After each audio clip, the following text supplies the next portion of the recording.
स्कंद पुराण कह रही है कि एक चक्षु जो नारियल होता है उसको शुक्रवार का जब प्रदोष पड़े, जिसको कहते हैं शुक्र प्रदोष। कौन सा प्रदोष होना चाहिए?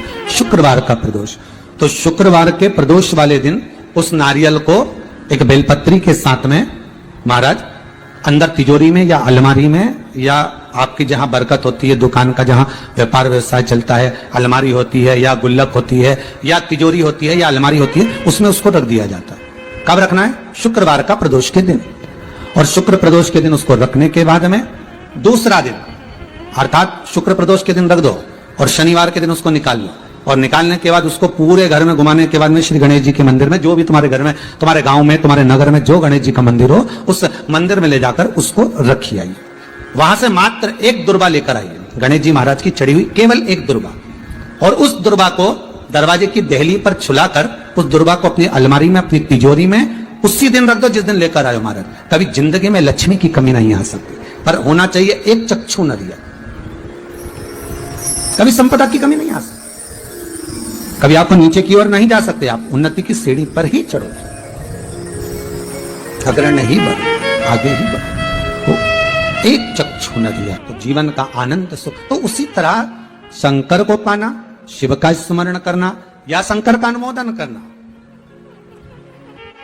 महाराज एक चक्षु नरियल हो और वो एक चक्षु नरियल जिसके एक नेत्र हो और वो नरियल अगर शुक्रवार की प्रदोष हो और प्रदोष काल में उसको अलमारी में, तिजोरी में रखा जाए बेलपत्र के साथ, और उसी श्रीफल को दूसरे दिन गणेश जी के मंदिर में संपूर्ण घर में, व्यापार में घुमाकर रखा जाए, वहां से मात्र एक दुर्बा लाकर रखी जाए, कभी संपदा की कमी नहीं। प्रदोष काल का दीप, प्रदोष काल की आराधना, प्रदोष काल की साधना और प्रदोष काल में परमात्मा का लिया गया नाम हमारे करोड़ों करोड़ों करोड़ों करोड़ों पुण्य को प्रबल कर देता है और हमारे पाप को छिन्न कर देता है। हमारे पाप बन सके जीवन में 11 प्रदोष या 26 प्रदोष करने के बाद आप उसका उद्यापन कर कर विराम भी दे सकते।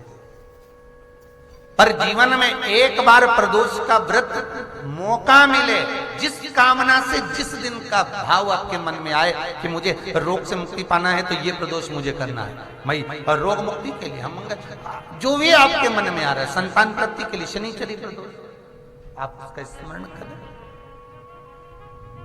फिर लिखा शिव महापुराण में, बड़ा सुंदर लिखा वेदव्यास जी ने, मान लो आप प्रदोष का व्रत नहीं कर सकते,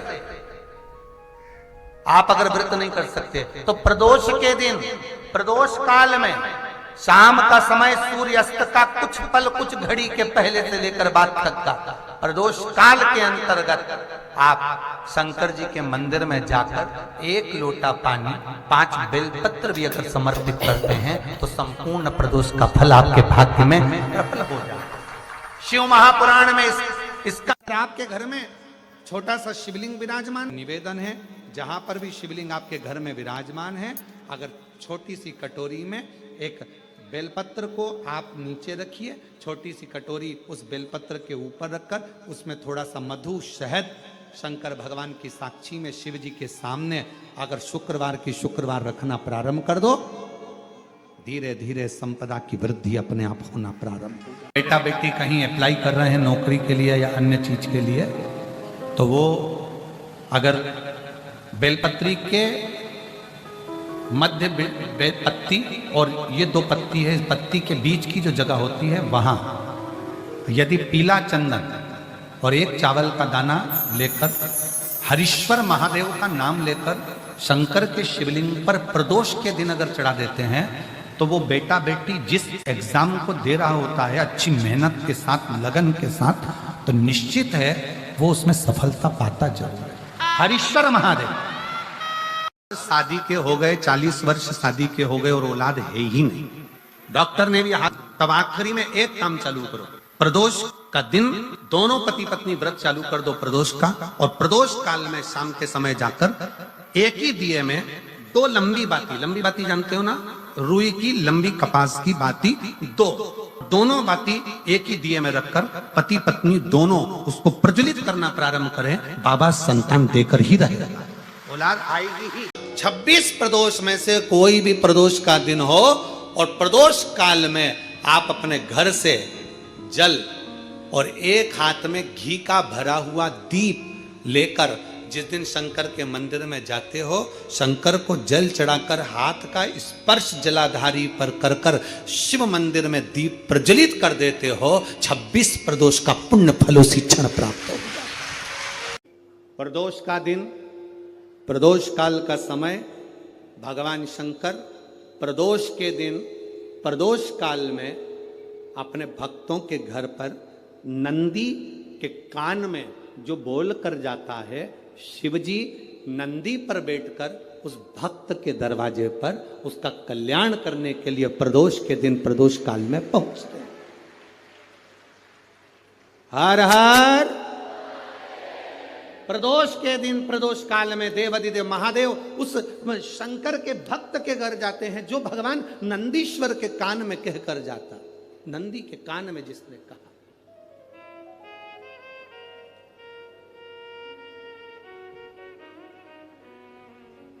शंकर भगवान के इस शिवलिंग का स्मरण आप करेंगे। बीच में जो एक मोटी सी लाइन होती है इसको अशोक सुंदरी कहते हैं। सब लोग दर्शन करें, जम के बोलो जरा, करें। अशोक सुंदरी की जगह जहां पूरी हो जाती है उसके बीच में शिवलिंग और उसके बीच में थोड़ी सी जगह खाली आती है। करें दर्शन, समझना जरा बहुत अच्छे से। जैसे ये अशोक सुंदरी की जगह है, हम निवेदन करेंगे आस्था चैनल वालों से भी और एलईडी वाले भी, जिन जिनको एलईडी पर आप दर्शन करा रहे हैं वो पूरी तरह से कराएं।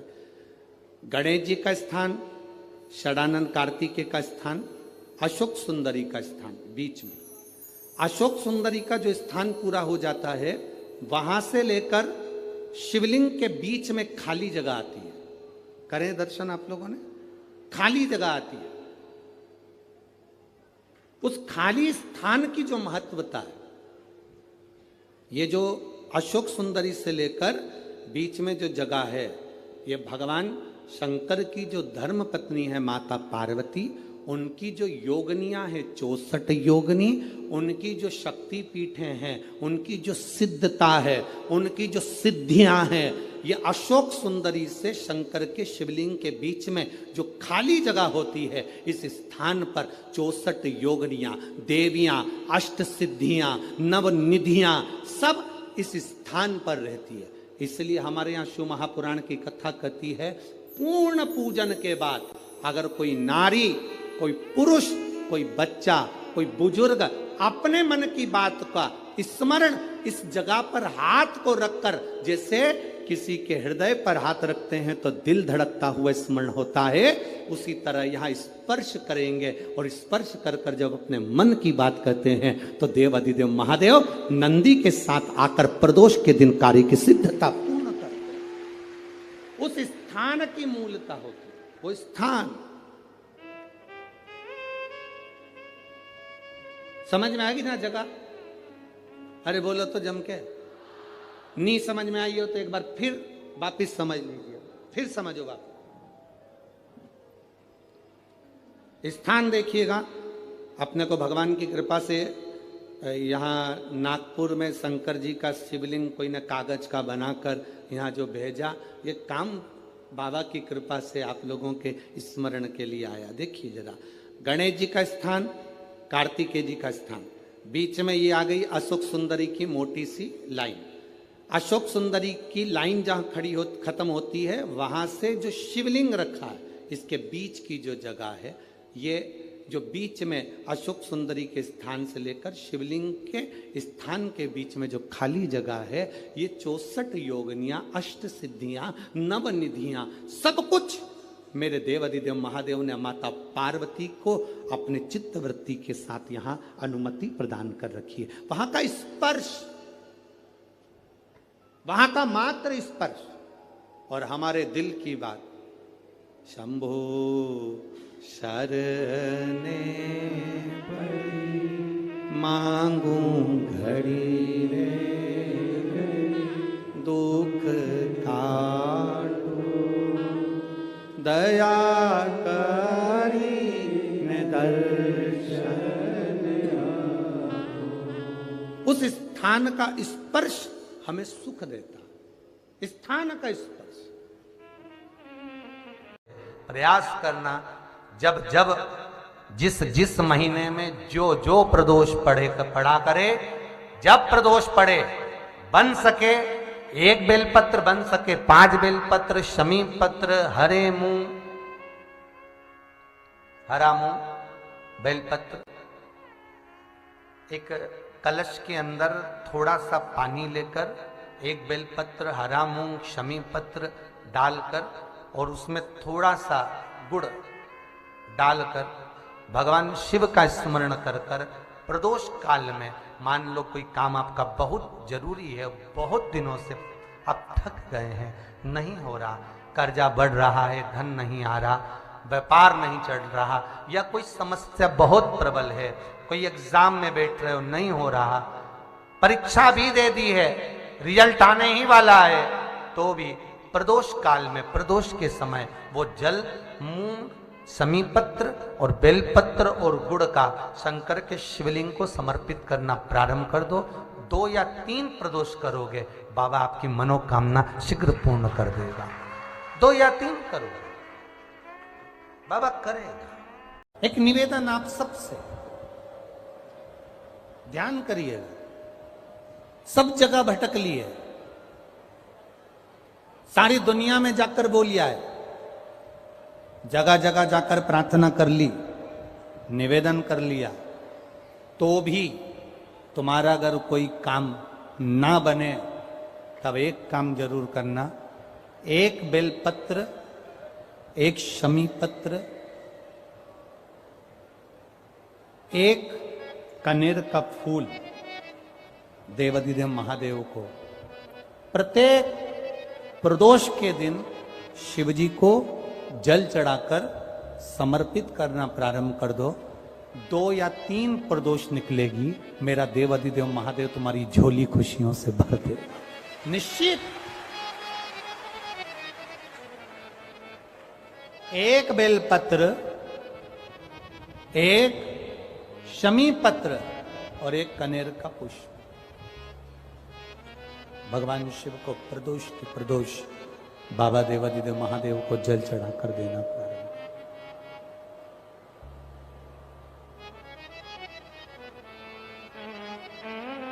आप दीजिए, वो स्वीकार करेगा। विषम स्थिति में, विषम परिस्थिति में आपने सब दूर भटक लिए, सारी ऐसी कोई जगह नहीं जहां तुम नहीं गए, पत्रिका भी दिखाई, वास्तु भी कराया, सारा दुनिया का काम कराया, उसके बाद भी सुख की अनुभूति नहीं, तब देवाधिदेव महादेव की शरणागति पकड़ी। अपने भजन के बल को बढ़ाओ, राम नाम, कृष्ण नाम, शिव नाम, जो नाम तुम जपते हो उसको बढ़ाने का प्रयास करिए।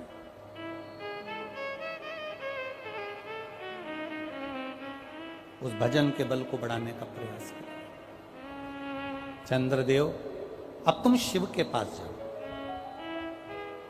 चंद्रदेव भगवान शंकर के धाम कैलाश पर पहुंच गए, जहां पर भगवान शिव तो तप साधना में लीन थे। चंद्रदेव को मेरे भोलेनाथ जी ने देखा भी नहीं, क्योंकि वो अपनी तप साधना में लगे थे, भजन में लगे थे, अपनी तप साधना में लीन थे, ध्यान नहीं दिया। अब एक बात ध्यान रखेंगे, शिवजी का पशुपति व्रत करा, सोमवार का व्रत करा, प्रदोष का व्रत करा, सावन के सोमवार करे, उसके बाद भी भोलेनाथ जी नहीं सुने, तो ये मत सोचना कि मैं भोलेनाथ जी का पशुपति व्रत नहीं करूंगी, अब मैं सावन के व्रत नहीं करूंगी, अब मैं भगवान की पूजन नहीं करूंगी, अब मैं शंकर जी के मंदिर में जाकर 1 लोटा जल नहीं चढ़ाऊंगी, ये कभी मत सोचना। बल्कि ये सोचना कि मैंने जो आराधना करी, मैंने जो पूजन करी, मैंने जो व्रत करा, मैंने जो तप साधना करी, हो सकता है उसमें कोई कमी रह गई हो, इसलिए दूसरी बार करूंगी, तब मेरा महादेव मेरी मनोरथ पूर्ण जरूर करेगा। ये निश्चित कार्य एक प्रबल विश्वास के साथ, एक प्रबल भरोसे के साथ, एक प्रबल दृढ़ता के साथ मेरे को करना।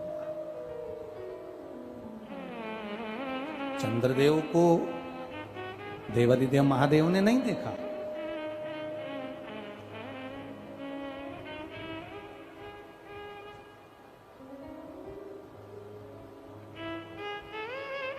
शिवजी ने चंद्रदेव को नहीं देखा, क्योंकि वो तो तप साधना में लगे हुए हैं। कोई तुमसे आकर कह दे कि शंकर भगवान को 50 किलो दूध चढ़ाओगे तो शंकर भगवान प्रसन्न होंगे, तो समझ लेना कि पक्का झूठ बोल रहा है। क्योंकि शिव महापुराण की कथा कहती है, गौ माता का एक छोटी सी चम्मच से भी आधा चम्मच, आधी चम्मच का भी आधा चम्मच, एक बूंद दूध भी गौ माता का, देसी गाय का जल में मिलाकर अगर शिव जी को समर्पित कर दोगे तो मेरा महादेव प्रसन्न हो जाता है। यह जरूरी नहीं कि 50 लीटर चढ़ाओगे, 100 लीटर चढ़ाओगे, 51 लीटर चढ़ाओगे, 108 लीटर चढ़ाओगे तो महादेव प्रसन्न होगा। ना ना ना, शंकर भगवान को रिझाने के लिए तुमको बहुत कीमती शिला की जरूरत नहीं पड़ती। भगवान शंकर को रिझाने के लिए बहुत कीमती पत्थर पाषाण की जरूरत नहीं पड़ती। भगवान शंकर को रिझाने के लिए सोने के आभूषण की जरूरत नहीं पड़ती।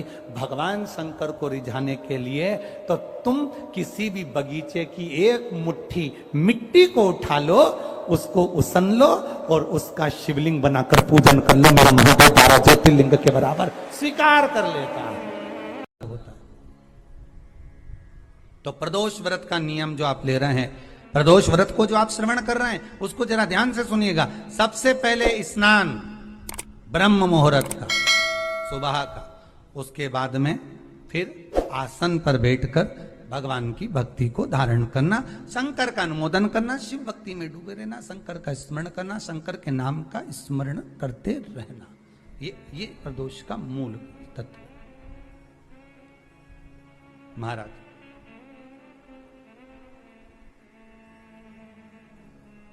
प्रदोष व्रत करने वाले को भोजन नहीं करना चाहिए, ध्यान दीजिएगा।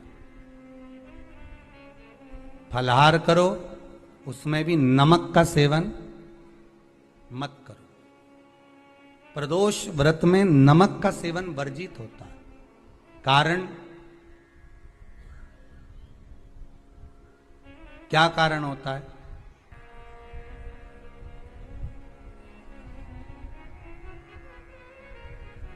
पूजन करें प्रदोष काल में, शिव की आराधना करें,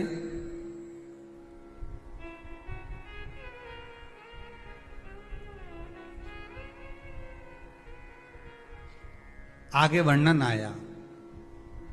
प्रदोष व्रत करने वाले को प्रदोष के दिन प्रयास करना चाहिए कि रात्रि के समय पर आधा घंटा, 10 मिनट, 20 मिनट जागरण करे। जागरण मतलब थोड़ा भगवान का भजन कर ले। भले 4-5 माताएं इकट्ठी नहीं हो तो अपन अकेले ही कर लो। अपन अकेले कम है क्या भाई? अपन कम पड़े,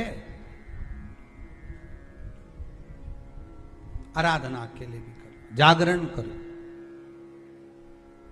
जब आपकी 11 प्रदोष हो जाए, 26 प्रदोष हो जाए, तब उद्यापन करो। उद्यापन 2 ब्राह्मणों को जोड़े से बुलाओ, ब्राह्मणों को जोड़े से बुलाकर उनके चरणों की पूजन कर कर, आराधना कर कर, सुंदर मंडप तैयार कर कर भगवान का, उसमें सुंदर रंगोली डालकर, मंडल बनवाकर पूजन करो शंकर भगवान की प्रदोष का।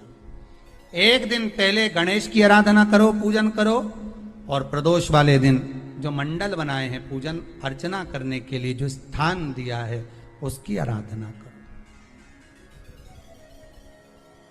खीर की आहुतियां दीजिए 108 बार।